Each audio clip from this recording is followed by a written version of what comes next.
सदाएं अफसानचा group की admin doctor Yasmin Akhtar Durga Puja के अवसर पर चंद कलमकारों की कहानियाँ पेश कर रही हूँ।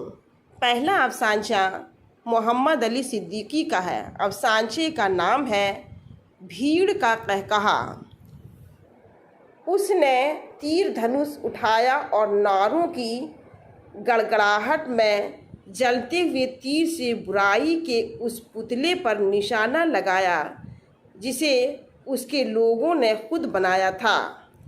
उसकी नज़रें महान पुतले पर टिकी हुई थीं और पुतला अपनी बड़ी बड़ी आँखों से इस तरह सामने देख रहा था जैसे महवे हैरत हो।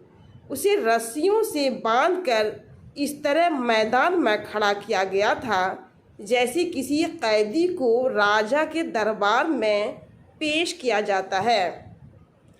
आसमान भी तारीकी में लिपटा खामोशी से नीचे का मंजर देख रहा था और मजमा दम साधे पुतले के जलने का इंतज़ार कर रहा था। उसने तीर छोड़ा जो सीधा जाकर पुतले के दिल पर लगा।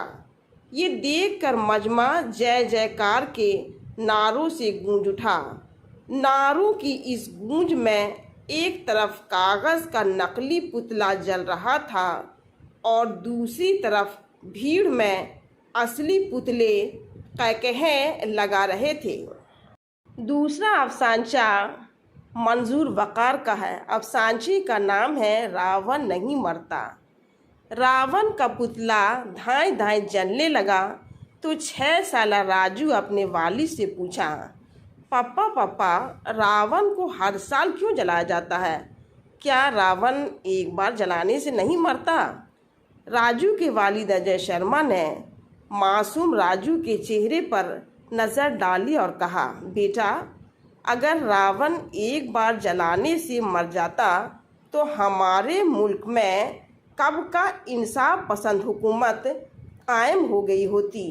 रावण कभी मरता नहीं क्योंकि रावण इंसान नहीं, एक मुसलसल अजाब है जो रूप बदल बदल कर इंसानों पर नाजिल होता है। वो कभी सीता को अगवा करके राम का सुकून बर्बाद करता है तो कभी कोई और रूप धारण करके अमन पसंद इंसानों के दरमियान ज़ात पात की बुनियाद पर फसाद फैलाता है। तीसरा अफसानचा रौनक जमाल का है। अफसानचे का नाम है रावण का वजूद। कॉलोनी की सोसाइटी की मीटिंग चल रही थी।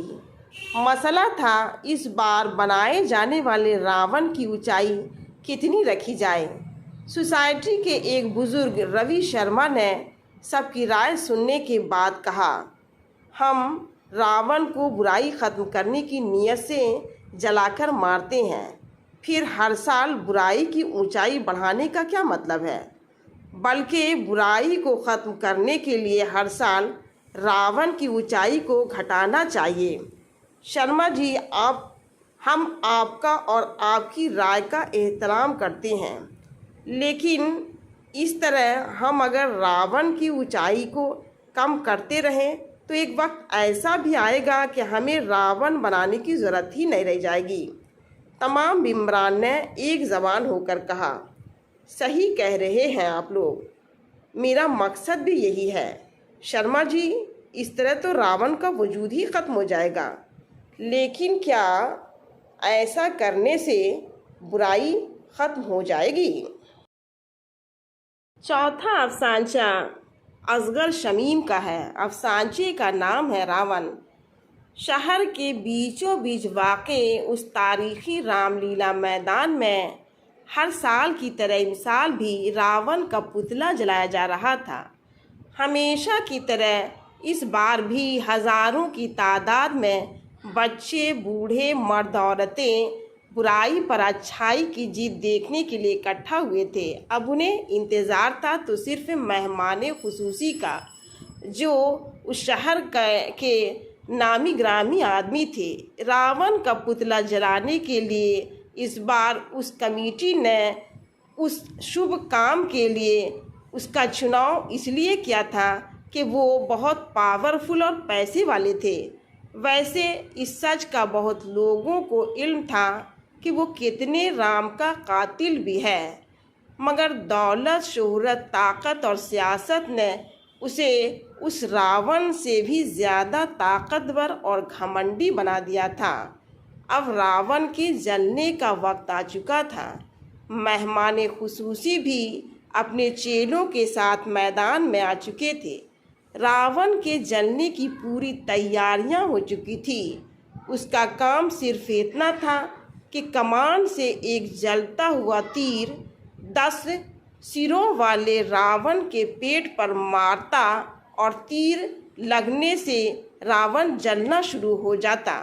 उसने जैसे ही तीर चलाया, 50 फीट ऊंचा रावण जलने लगा और जलने के साथ ही वो अचानक आगे की तरफ गिरने लगा। इससे पहले ऐसा कभी नहीं हुआ था, जिससे लोगों में भगदड़ मच गई। सब आगे से दूसरी तरफ भागने लगे, मगर वो नहीं भाग सका। उसका पैर एक गड्ढे में फंस गया था, जो कुछ दिनों पहले मैदान में लगे मेले के दौरान खोदा गया था। उसने बहुत कोशिश की, मगर भागने में नाकाम रहा। 10 सिरों वाला रावण उसके ऊपर गिर चुका था। आज हजारों लोगों के बीच एक रावण के साथ दूसरा रावण भी जलकर खाक हो रहा था।